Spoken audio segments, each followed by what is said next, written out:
We are recording in 3, 2, 1. Right here. What's up and happy Thanksgiving, Whisper Nation. Welcome into a special Thanksgiving Day matchup preview show. I am your host, Big Trav. You can find me on Twitter at Big Travy TFW. I am joined by Austin Sear, ARC, the man himself. You can find him on Twitter at Austin_R_Sear. What's going on, Austin? What's going on, man? Good to see you. It's Turkey Day, or just about. About to get our grub on. Maybe a little differently this year, but still football, still food. Still more plates than I should. Yeah, Still don't I love care. it. And we're also joined this time by Johnny Game Time Hicks. You can find him over on Twitter at Johnny_Game Time. Johnny, what's your favorite Thanksgiving dish? Definitely has to be the mashed potatoes, homemade mashed potatoes, and you gotta mix in the corn. You get a little bit of turkey in there. I know it's just like you said, just go with one, but you can't. Like I swear to this day, I am the originator of that KFC bowl that they have where they. But I do it every single year. This is how TFW loses monetization. We get sued by KFC. No. I got to tell you this one story with it real quick because, Johnny, I forgot that I was at your family's cabin some 15 years ago. No, it was more than that. It was 16, 17 years ago. Yeah, just keep showing our age, dude. Just keep showing our age. I'm 31 years old, born August 27th, 1989. 16 years ago, we were at your cabin, and I love Thanksgiving food. It's my favorite meal, hands down. Turkey, I could eat that 3 times a day for a week and a half straight. Johnny's family cooks this amazing turkey, and they're like, yeah, just help yourself. And then there weren't any leftovers of the turkey anymore. And your aunt was like, where'd all the turkey go? Austin just ate all the turkey. Austin's trying to get himself not invited to anybody's Thanksgiving after that little drop there. I never went back. Hold on. But that has to be the first time ever in the history of Thanksgiving that someone actually is like, oh, where's the leftovers? Because most of the time you're you spend so much time cooking it, you're I don't even want to put away the food. But so Austin was just trying to do a little bit of a favor. I had no problem with it. Someone had to eat the food. Peggy did, though. Yeah. Well, just like this intro got a little off the rails, we're going to take the show off the rails a little bit this time. Usually we go through each and every single player before you give you that in-depth look, and we're still going to get in-depth, but we want to go through a few storylines per team for all the Thanksgiving Day matchups. And we've got 3 of them, a nice slate. And remember that the games start at 9:30 a.m. Pacific time. So make sure that's a half hour earlier than they start on Sunday. So make sure you got your lineup set and ready for that, and you're checking out all the injury news. The first game, that 9:30 a.m. Pacific game, is the Detroit Lions, who play every Thanksgiving, and they're hosting the Houston Texans. This is a 51.5 point over-under. We've got the Houston Texans favored by just under 3 points at 2.5. And when we were looking at this game, guys, I just really wanted to start with Duke Johnson, because I think that's the question here for me has been, is Duke Johnson going to be able to take advantage of not only this matchup, but the fact that David Johnson hasn't been in the lineup? I mean, if we look at what he's done since David Johnson's been out, he's kind of been disappointing. After his 9-week performance against Jacksonville, he's yet to break 15 carries or 55 yards in now back-to-back games. 20 receiving yards over the last 2 weeks. He's averaging only 3 yards per carry. And then you look at this game, Detroit's a mouth-watering matchup. New Orleans has allowed more rushing touchdowns. Or I'm sorry, no team has allowed more rushing touchdowns than Detroit with 14. And no team allows more points per games. 2 running backs than Detroit with 29.1. Detroit is now allowing 123 rushing yards per game on average. So just looking at that, guys, it was a real concern for me. But I know that you guys were looking a little bit at some of these other things, and I think we've got to talk a little bit about Deshaun Watson, Austin. Yeah, we do. Deshaun Watson had started off the year a little bit underperforming, but he has looked really good and never better than last week, where he was the number 1 quarterback in the league going up against New England, and he's got an easier matchup right now in the Detroit Lions. There's no reason to believe he's not going to have a great game. The Lions give up the 11th most amount of yards, 2 quarterbacks in the NFL, the 14th most amount of touchdowns, and the Detroit pass rush is ranked number 21. So there's not a lot of pressure coming Deshaun's way. And Deshaun Watson under pressure versus completely clean is a totally different story. We've got 5 touchdowns to 3 interceptions when the man is under pressure and 15 touchdowns to 2 interceptions when he's not. So I think he's going to have a clear path forward to score you a lot of fantasy points through the ground, in the air, and really however he chooses. Johnny, when you look at the wide receiving core, where Deshaun's going to be throwing the ball to, we've got to talk a little bit about the Will Fuller, Brandon Cooks breakdown. We actually saw Brandon Cooks cool off a little bit last week, but has been kind of the alpha as far as target share has been concerned. Yeah, and definitely think that continues this week. Listen, on paper, you look at Detroit, they give up the 5th most explosive plays in the league. And so you look at what, the Houston Texans like to do. Well, the deep ball guy is Will Fuller. And so I expect Will Fuller to be, according to Pro Football Focus, lined up against Desmond Trufant, which is giving up 0.36 fantasy points per route ran, which is one of the highest in the league. So I think Will Fuller actually has a great day. I would definitely be starting him. The guy that I wouldn't be starting is Brandon Cooks. I would actually bench him this week. I think he continues to cool off. I think down the road he'll pick it back up. They have some better matchups down the road, but in this one he'll be facing Amani. I'm not even gonna try to pronounce his last name because it would just be. I'll just call him Amani O. But this guy is giving up just 0.17 fantasy points per route run. Just to give context, once again, Ramsey, which everyone knows how good of a corner Ramsey is and how much he shuts down corners, he gives up about 0.15 fantasy points for a route run. So you've got Amani quietly, shutting down corners or shutting down wide receivers. So I would be looking elsewhere than Brandon Cooks this week. I think we're going to fade Brandon Cooks, and then we're also fading those tight ends as well. You look at Jordan Akins and what's been going on there since he's gotten back from injury, and it just hasn't been able to line up for any of the guys. On the other side of the ball, Austin, the Detroit Lions, we've got a situation where Kenny Golladay has been out quite a bit of time now and hasn't really maybe affected the offense, but particularly what are you looking at in Marvin Jones and this wide receiving core? Well, you're really looking at Marvin Jones. If you've got Kenny Golladay out, that is the only wide receiver you'd have your eyes on outside of TJ Hawkinson catching passes.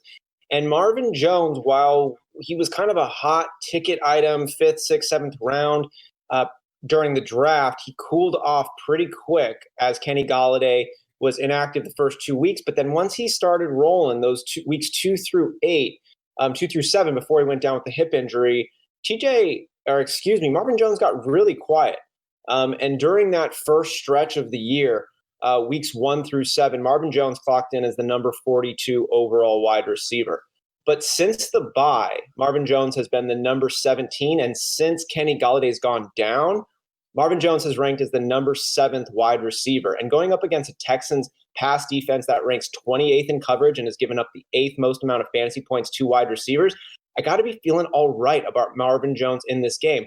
My biggest concern is Matt Stafford. He's still recovering from that hand ligament injury issue, non-issue, whatever going on. He's not 100%, but I'm liking the matchup. I'm liking the role. He's projected to be guarded by Houston's number 1 cornerback, Bradley Roby, who clocks in as the number 32 ranked cornerback in the league, which if you think about it, there's 32 teams in the league. It's kind of like he's the worst number 1 overall corner. So I feel pretty good about that. If you had to get guarded by somebody and it's the worst starting corner, I'll take it. Again, we'll see how Matt Stafford does, but I'm feeling pretty decent about firing up Marvin Jones this week. I like how you brought up Matt Stafford because that, to me, was my biggest concern. We just have not seen the Matt Stafford we thought we were going to get this year. And you can blame that a little bit on the thumb. You can blame it on the back that he suffered last year. You could blame it on Kenny Golladay being out. You could blame it on the night.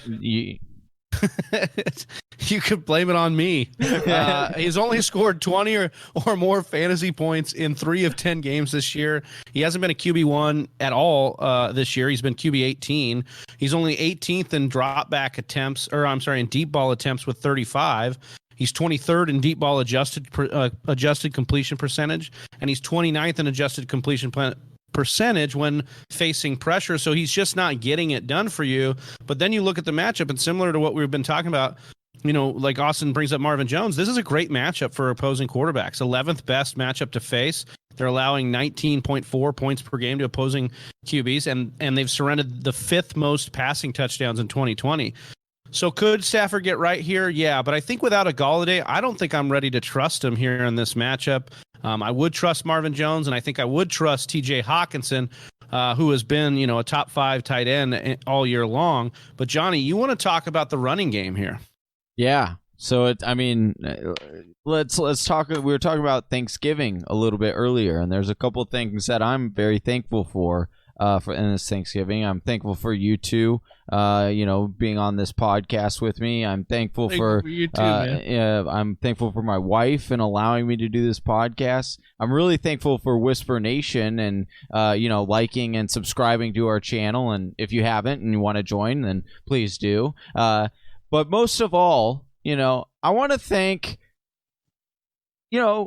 everyone out there who had their hand in being able to say that DeAndre Swift was able to clear enough time to get in a practice today, which was like the biggest hurdle in order to make it back this week. That is what I'm so thankful that I will be able to wake up on Thursday morning, eating my morning turkey, testing out those mashed potatoes and watching my boy DeAndre Swift run wild on Houston, because they are the league's worst run defense. They are giving up the 2nd most fantasy points to opposing running backs with 25.6 fantasy points on average. And I think he's going to give it a go. And so I know you guys are like sitting here and you're going to say, well, what if he doesn't go? And I don't want to think about that. Okay. This is Thanksgiving. I want to be grateful for stuff. So I don't want to think about the negativity. But if I had to think about the negativity, I wouldn't. Because, listen, Adrian Peterson, garbage. Last week you thought, oh, maybe I can get this guy in my lineup against Carolina. No, he only played 30% snap share. Kerryon Johnson got 70% of the snaps. No thank you on either one of those guys if DeAndre Swift can't go. Sure, thankful for that monologue there, Johnny. You really bring it home every time with the hard-hitting analysis. We appreciate that. We know Whisper Nation will too. Let's move on to our next game here on the slate, because like that turkey you'll be frying up, this one's got a lot of meat on the bone for a couple of teams that haven't been the best. We're going to have a lot of fantasy action in this. Dallas hosting the Washington football team in Big D here, 46.5 point over-under. We've got Dallas favored by 2.5 in this one. Andy Dalton really fired this team up, but I want to start with the Washington side of the football. And Austin, I'll start with you. What can we get, if anything, out of Logan Thomas in this matchup? Because with Alex Smith coming into the lineup a couple weeks ago, we thought maybe we could get a boost for Logan Thomas, but nothing's really kind of popped up there yet. Well, he's kind of the fun one to talk about on this team because he should be. You look at the snap percentage for Logan Thomas, and it's elite.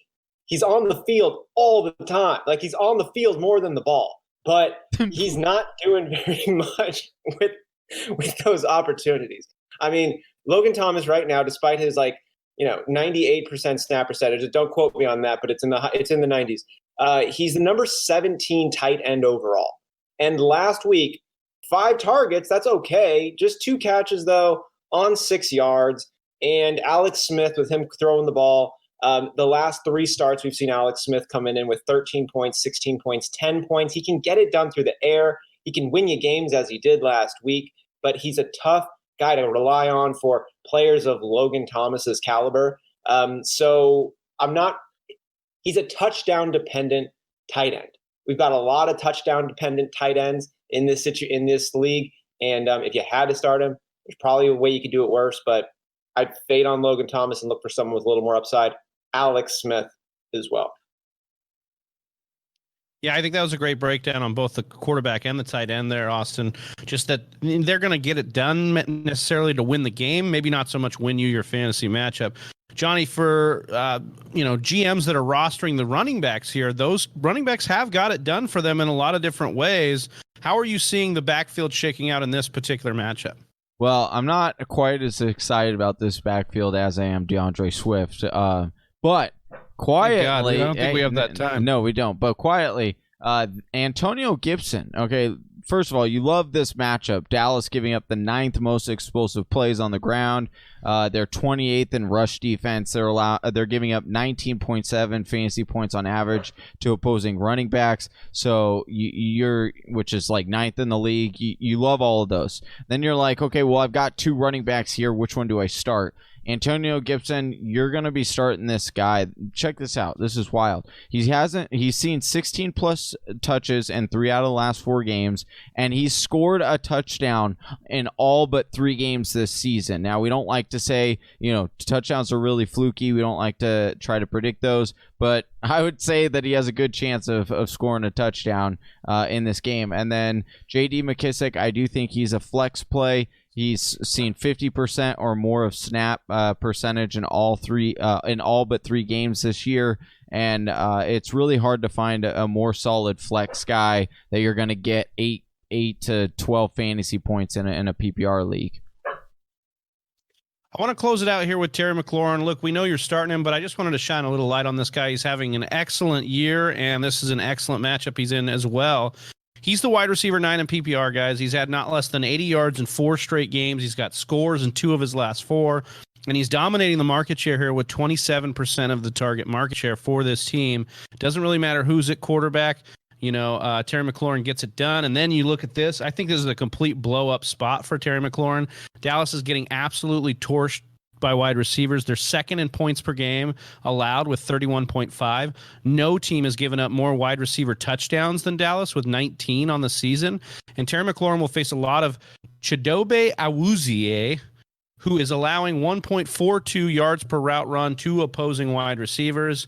Not that you needed a bunch of nudging, but if I got to twist your arm anymore for Terry McLaurin, that's what I'm here to do. On the other side of the ball, Austin, when we look at this matchup, I was really excited to see your storyline for this Dallas one because it's a controversial one here, talking about Ezekiel Elliott going up against this Washington front, and you have some concern.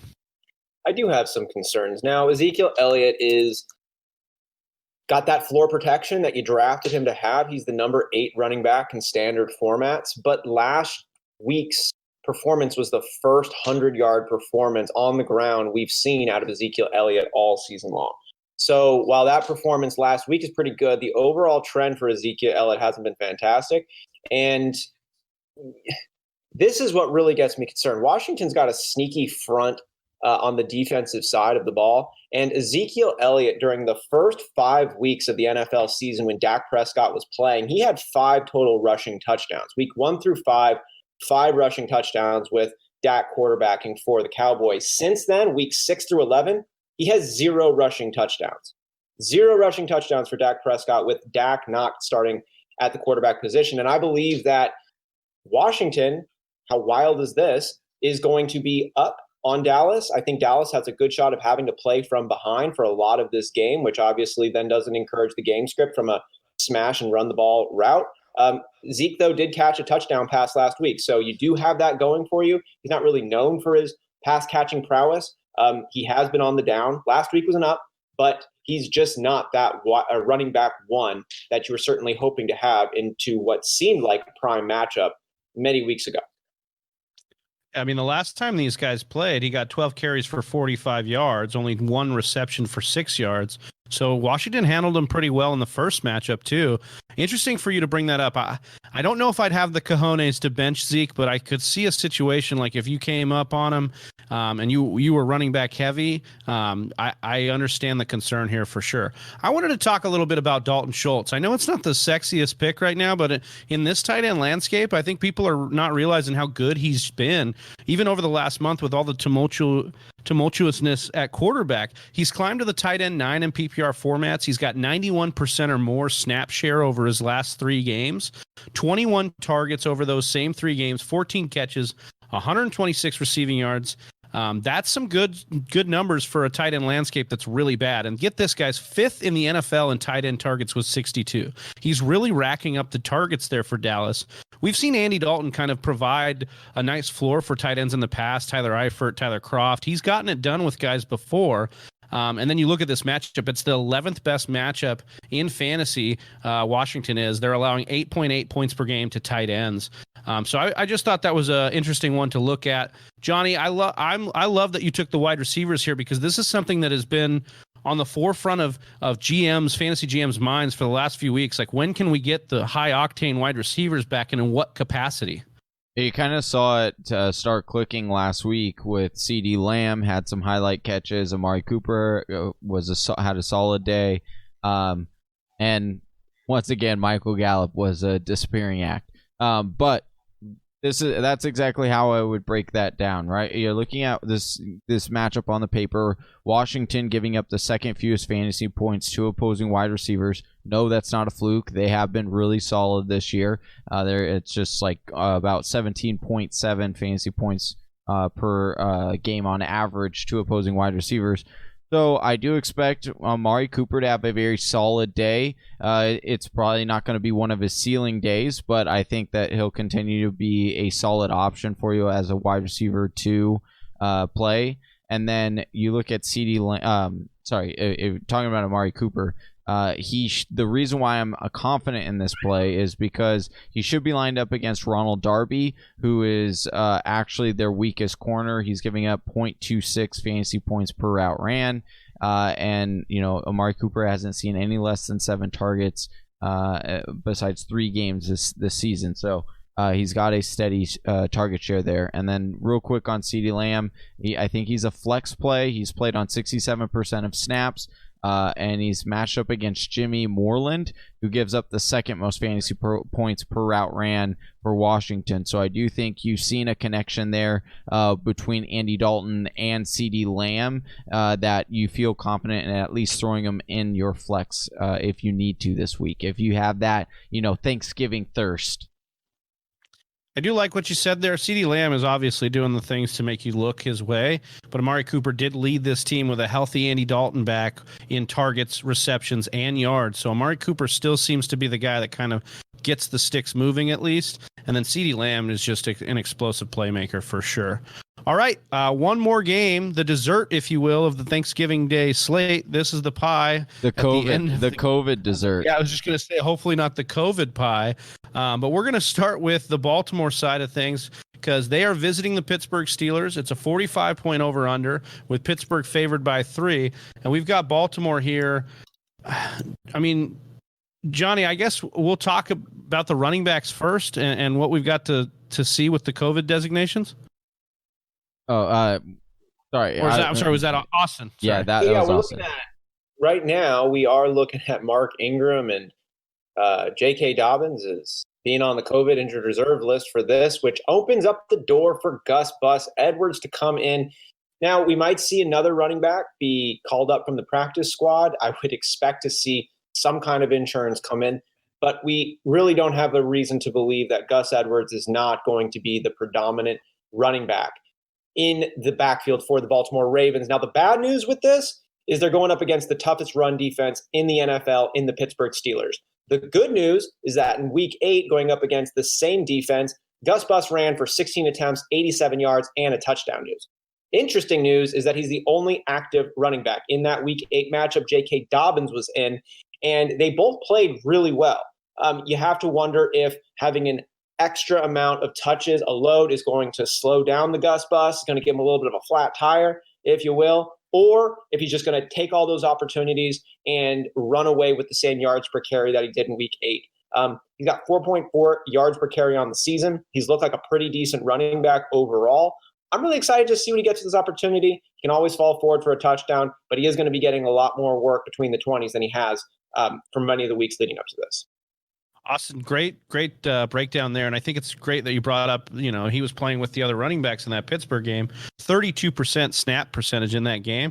And really, he hasn't had over 40% snap share in any game this season. And we're about to see that go up because Obviously, the other two guys are not going to be involved with the COVID designation, so going to be interesting to see. Johnny, I do want to just step in real quick. Just one more added, a little cherry on top, since this was the cherry game.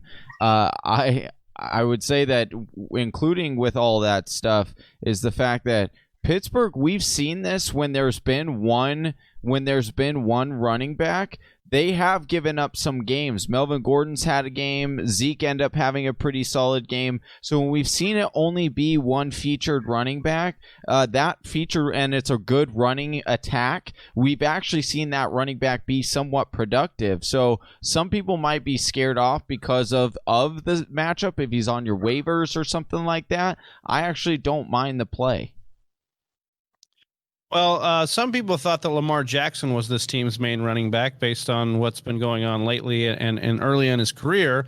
He did get the MVP last year, but he's only had one game over 20 fantasy points this year in his last 4 games. He's only thrown over 250 yards once this year. That was in week 1. His last game against Pittsburgh, he didn't clear 225 yards, and he had 4 turnovers. I'm going to say the wild thing here, and I'm going to say bench Lamar Jackson this week. Pittsburgh is the toughest QB match on the schedule. They're allowing the least amount of points per games to quarterbacks with 13.4.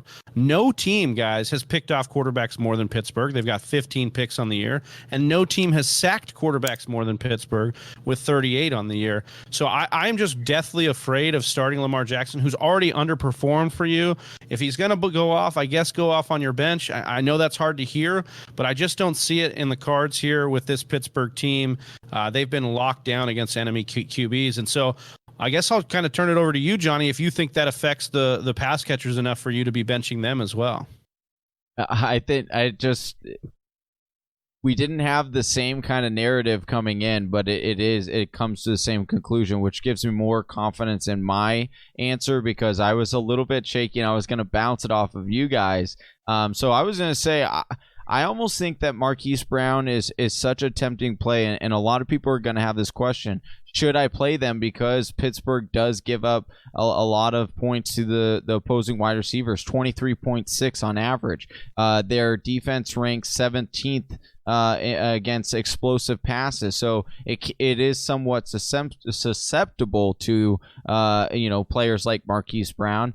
But I wouldn't be tempted in this because he's seen 5 or fewer targets in the last in 3 out of the last 4 games. He's got a 60. This is the big thing, because if you look at his adjusted catch percentage, it's like 80%, right? Like he's a talented wide receiver, but you look at what his catchable target rate is right now, 67.2%.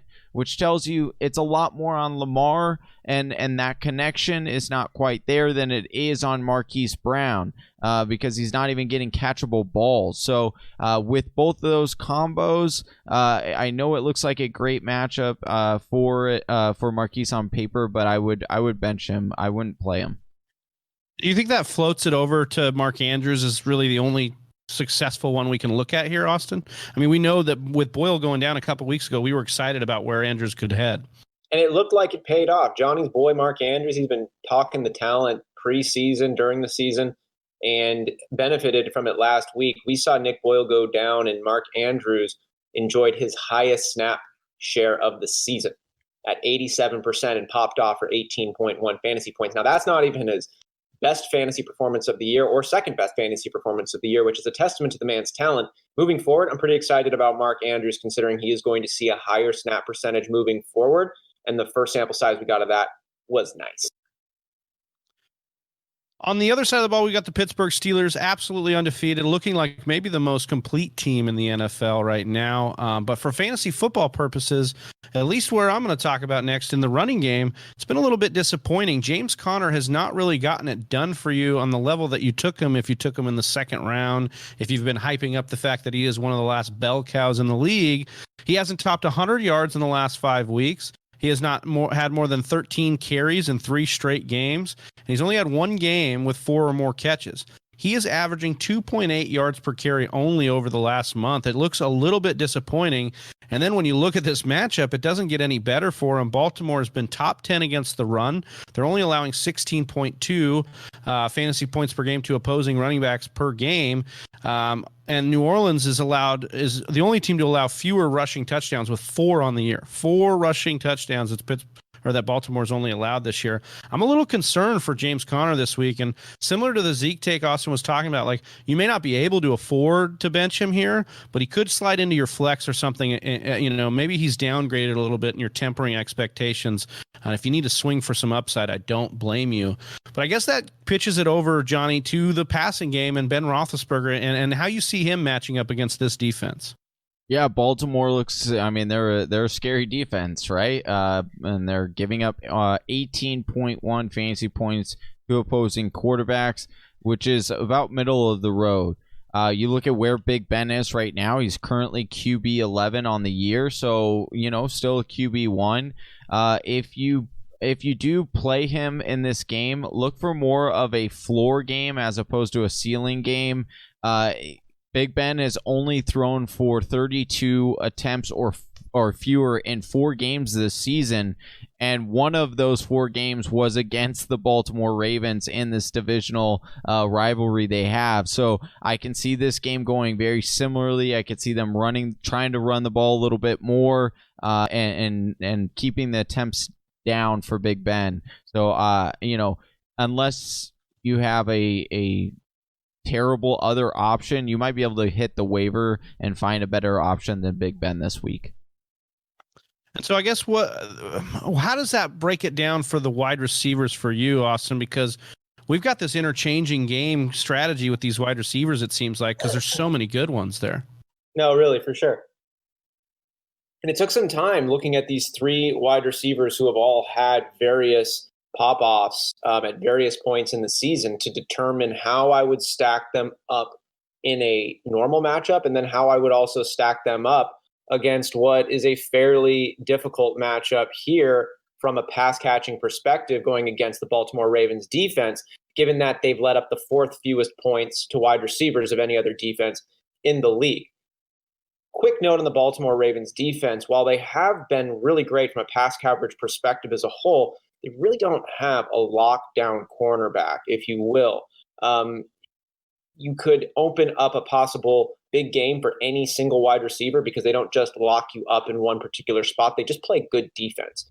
So when I looked at it from that perspective, I had to look at each one of the Pittsburgh Steelers' 3 big wide receivers right now, and Diontae Johnson, JuJu Smith-Schuster, and Chase Claypool. And while there was a little bit of a back and forth between Diontae Johnson and Chase Claypool, when Chase Claypool started popping off, he had that 3-touchdown week, and Diontae Johnson started off hot, big expectations coming in, but he got that injury coming in, and it was like, oh, is Claypool actually the wide receiver 1? The last 3 weeks, he's enjoyed 37 targets and has just looked like a monster. And I don't think we're going to be starting Chase Claypool over Diontae Johnson. Diontae Johnson looks like Big Ben's favorite target, but that is really nothing to take away from Chase Claypool or even JuJu Smith-Schuster, who's only had 4 games this year of double-digit points.